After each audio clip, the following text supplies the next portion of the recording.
All right, guys, so in this video, I'm going to be walking through a market update for October and how this plays into us being able to make decisions for November and the rest of the year and things that I'm looking at ultimately to drive my thought process, my strategy, and overall how to be more profitable in the tougher and more challenging market, right? So let's go through it. So this is the FMLS. This is one of Georgia's main markets or main MLSs that I look at. And basically, I'm going to walk through the live data, show you what's going on, the trends that I recognize and what I see, so that you guys can take the information that I'm seeing and implement it together in your lives. So biggest thing I'm seeing that stands out to me is price decreases is 11,000 decreases in price.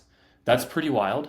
The thing I also see, this is going to be the velocity of the market, right? Whether we're speeding up or slowing down in the hotness of the market. You can see we had 7,700 new listings and we had 6,000 pendings. That means that from this, we have a surplus of 1,700 listings that we have that are extra based on what's going pending. And we all know not everything that goes pending is actually going to close. We've recently had some novations and stuff. I'd say pending to close rate is actually lower than it's ever been. Normally it's about 1.3 pendings per close. Say now it's probably like 1.5 to 1.6. So more fallout than we've ever experienced. And you can also notice here that we actually had 6,500 close. So 6,500 closings in October, 6,000 pendings. So that means the actual new buyer activity is slowing down even more than what we previously had seen. So nonetheless, that's basically just from the stats. You can also see that 2,000 people put it back on the market after it expired, which is kind of interesting because that's a pretty high amount of people. I feel like typically month over month. So let's go down here to the actual data. So this gives us like a 2-year snapshot essentially of the market. And so you can see that we have a pretty standard peak in May, June, July time period. And then it drops off all the way into the winter. However, you can see last year is pretty, sporadic. That's how it typically looks. It's a slow decline back into January, and then boom, we rebound to the summer. And you can see this year we rebounded in June to 400K, which matched the last high that we had median sales price wise last year. But you can see that from June, normally from June to January, we have about a 30,000 or a 8% correction all winter, right? But we've had that same correction in 4 months. So what normally takes 6, 7, 8 months has happened in half the time. And so what that tells me is that if that continues, and I'll talk about what I think is going to happen, if that continues, we're going to have a chart that goes down here in December, which is going to look much more similar to, if I pull this up and go into the entire map, much more similar into the last year. So I don't know why this just did this. Give me a second. I had to I see. I clicked the wrong button. My bad, guys. So here, yeah, we can go and look at this over the last couple of years. So you can see here, the peak in 2022 was 410, and we went down to 350. I realistically think that if we continue what we're doing, we're basically looking very similar to 2022 because October was at 375. We're actually at 397. So this chart actually has different numbers, which is very weird. I'm not sure why. Nonetheless, doesn't actually matter. The drop is about the same, right? It's 30,000. And so I think that we're going to continue dropping down into this 370-ish range, and I think we're going to continue to lose a couple percent a month. And so the biggest thing that I'm doing and we're doing is we're taking into account that the market is going to continue to drop about 2% a month, right? So if you look at this, we dropped 10 grand on 400,000 is roughly a little over 2%, right? So it's like 2.5%. So that's a 2.5% month over month from August to September drop. And then September to October, we dropped to 5 grand. And so 5 grand on, 380K, that's a little bit over 1.3-ish percent, 1.4. I'm just doing a rough back of the napkin math, but that averages out to 2% a month. And so my assumption is that we're going to drop 2% a month in the underwriting. So if I'm buying a flip, if I'm buying any kind of property, or if I'm even having a cash cycle that is like an innovation that's 90 days, I'm going to be underwriting for a 2% decline. So that's why right now pretty much everything we're doing is we're taking 10% off of the actual market value to account for holding, to account for any kind of concessions that we're going to give. And that's giving us the ability to price aggressively in the market and actually be able to win these, to win on the back end and be able to sell. right? So let's go to the next piece is days on market. This is actually kind of an interesting one. It's been going up consistently, which is pretty standard. You look at this, it spikes in January, but we actually had a little down. So I think what that means is when you look at the market, I think people are starting to realize that from a price corrections, and this has even went up since I refreshed it, which is kind of crazy. The price decrease number has went up. What I think is interesting, this is the last 7 days number, just so you guys know, but it's very interesting how people are starting to realize they have to price reduce if they want to sell. And so I think in the market there's a lot of actual people who want to sell and need to sell, but they're not because days on market has gotten so out of control. And I think that that's why it went down, because the agents have corrected and said, hey, we got to be a little bit more aggressive. And so that's what's happening there. It's stabling out a little bit. Because if you look at October last year, it was 26 days. And so, I think the demand is definitely still, in the neighborhood, but it's not as what it's usually is. Because look at the sales data. Sales data is 5,400 and it was 6,700 last year, right? And we can all agree last year wasn't like a fantastic year for the market, but it was better than it is now. That's a pretty large drop, especially considering it was 6,800 and we went to 5,400. So that's 1,400 on, let's just call it 6,000, right? So, that's like a 25% drop in volume. That's a pretty sizable drop in volume, meaning that demand's not there.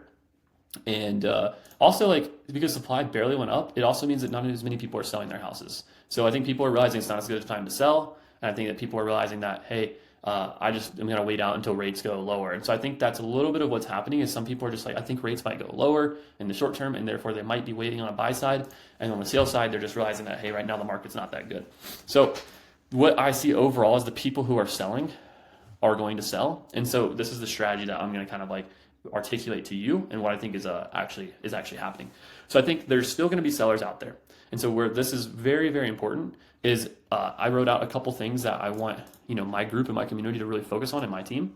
And so basically it's going to be reviewing all of the things that we have going on and getting better. So number one is going to be, we're looking at all the closed deals that we have. So contracts that close and all the lost deals. So all the contracts we have that don't close. And we're going to basically say, hey, how could we have sold this, or how could we have increased deal size to improve our process, right?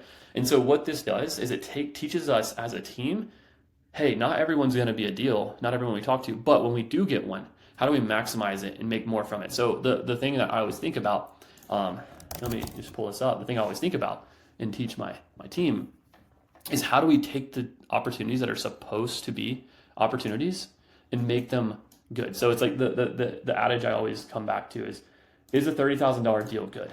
So, the question I ask is $30K. If I made $30K on a deal, if I just asked you, is this good, right? Is it good? A lot of people are going to say yes. But my argument is, well, what if that could have been a $60,000 deal?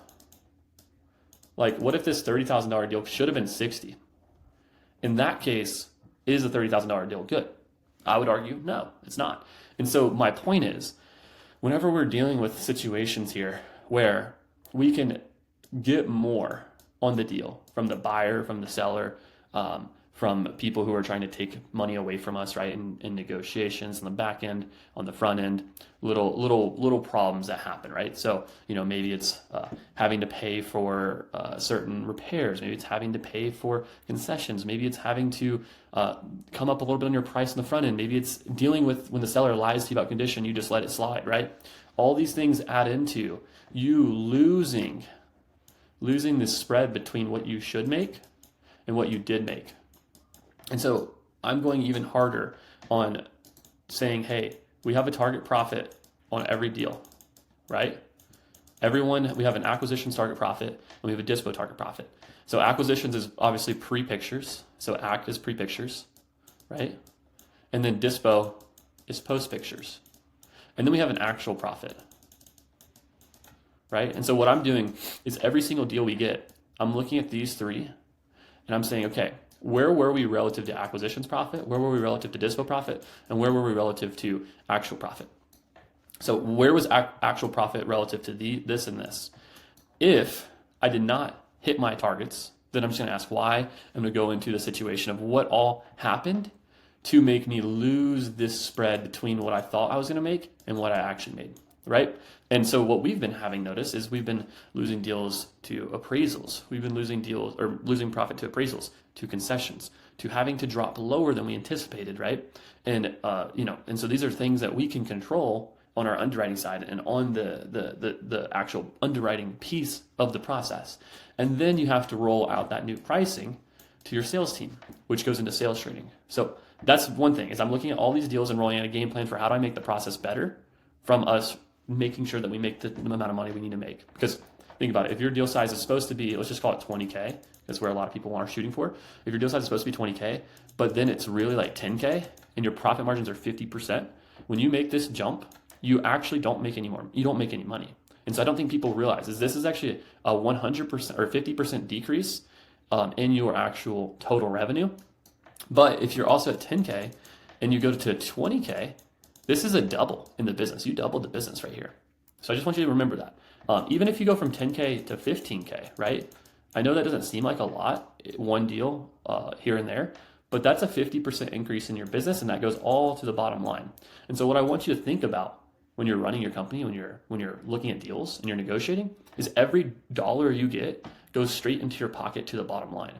And so when you do that 10, 20, 30 times a year, that extra 5K, if you do it 10 times a year, is an extra $50,000 in net profit. And so you have to fight for this, right? And so it's very important that you fight for it. Let's go to the next piece. So that's one thing that's very, very important. Number 2 is reviewing all hot leads and auditing why we lost them, right? So again, not everyone's going to sell. But what you want to do is you want to go through all the appointments you had, the people who you gave offers to, and look at who did sell that I missed, right? So do an audit of this. I know it takes a little bit of time. It's tedious. However, this is very important to fix your process and make sure that you're capturing the deals. Because overall, we saw, right, when we look at the chart, we saw total sales have dropped from the peak here at 8,000 to almost cut in half from summer highs, right? So if you go to even like our biggest months, like 8,500 to 5K, that's a 40% drop in total volume. So our total pie of deals went from this went to this, right? And so we're all the same people are fighting over these same deals. And so if you want to get deals, you got to learn how to maximize and get more of them, essentially, to win more of them. And so what I am doing and what you should be doing is you should be looking at every opportunity that came through and ruling out, was it winnable or not? And so what that will leave you with is you might have set 100 appointments. This is very easy numbers.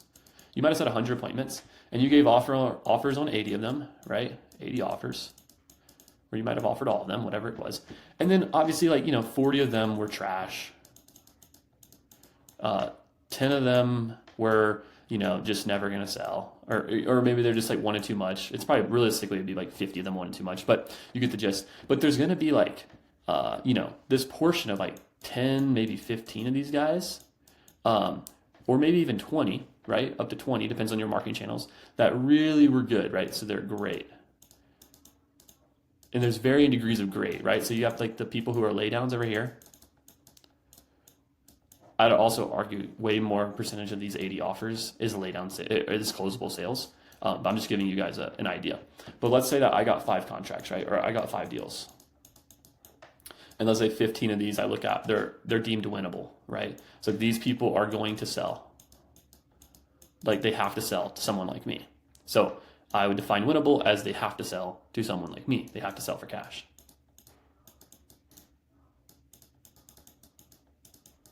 Or they're going to sell to an investor or novation, right? Because that's just what they want. They're going to do one of these two things. That's just the way it is. That's winnable. So I'd argue probably about like half your offers are going to be winnable. And so in that situation, there's a gap between the deals you got and the ones you didn't get. And so what I want to do is I want to really focus on the winnable to contract ratio. So my winnable to contract ratio. What percent of this am I closing? Do I win? If you're only winning 5%, you'll be winning more than that. You should be. If you're only winning 20%, well, there's a big gap that if you just win 40% of the winnable opportunities through improving your process, objection handling, sales process, then you get a 2x in your business. Right? So what I'm focused on is I'm focused on auditing the lost opportunities that are winnable and fixing the process around those. The third piece, because in this market, you got to be precarious about every dollar, right?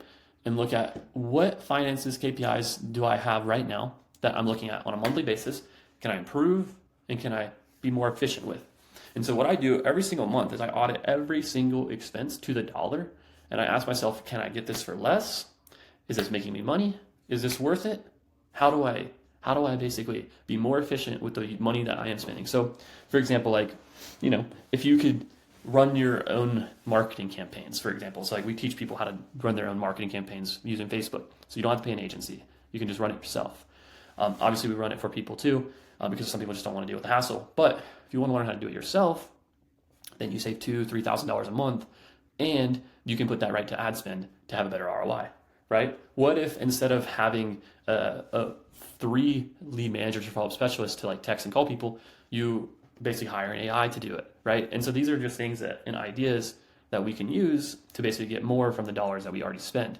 And then you can repurpose that money into better things. So more marketing spend, more sales reps, better sales reps, whatever it is, or training for your team and for your company by being in a coaching program, a mastermind, a sales training, whatever it is. And so all these little nuances, I'm looking at every dollar and saying, is this needed? And how can I spend this better? And so like literally last month in October, I overspent about $2,000 roughly is what I realized I overspent.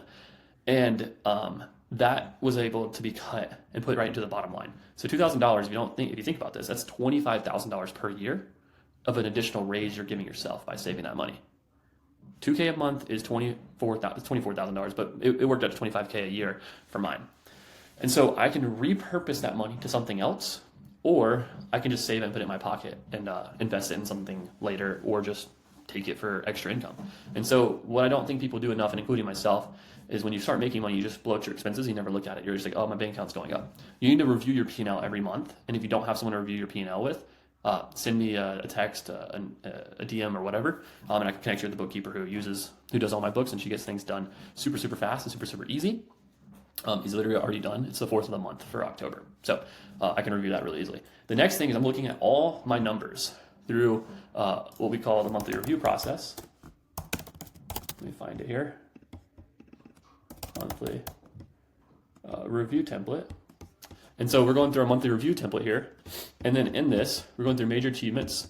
We're going through all the major things we care about in the business. We're going through our next month goals. We're going through our financial review. We're going through our closed deal review, so looking at each deal, what worked, what didn't work, what can we do different, going through our team, going through our issues list, going through next month's plan. And so just by doing this monthly review, we see exactly what's happening. We have full clarity in the business, and we know what we need to do to grow and plan for next month to do better. That's going to be basically that. Then what we do is we roll out a plan to fix it. So like, for example, for myself, here's like for Level Up, I have a plan here that I made yesterday that I'm basically going through and doing all these things. And essentially, I have all these things I'm gonna map out. I'm gonna delegate some, I'm gonna do them myself, etc. But my point is, by having this every month for what you need to do to improve your last month's conversions to be more efficient, right? Because right now, the biggest thing that I'm looking at is I'm not trying to spend a ton more money. Obviously, I'll increase budget and expenses as needed, but I'm not trying to like double budget. I'm not trying to triple budget. I'm trying to just be more efficient with the dollars I'm using to get a 1% increase here, a 2% increase here, because that'll result in an extra deal a month, which goes right to the bottom line. And so what I really want people to focus on right now into Q4 is being more effective with the money that they spend. So if you have an agency, just learn how to do the marketing yourself, right? Work with someone like myself, spend the time yourself to do it, or work with an agency that actually provides a ton of value. Whereas like for us, like we charge the same amount as an agency, but you get access to our mastermind, our events, one-on-one coaching, etc.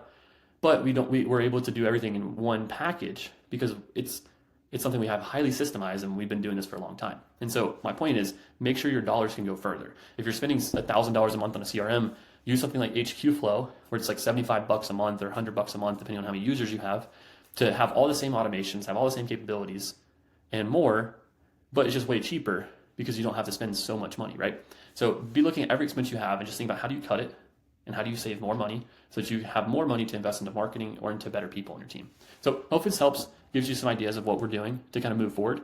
And overall, if you have any questions or thoughts, send me a message down below in the Instagram, book a call with us, and we will see how we can help you overall.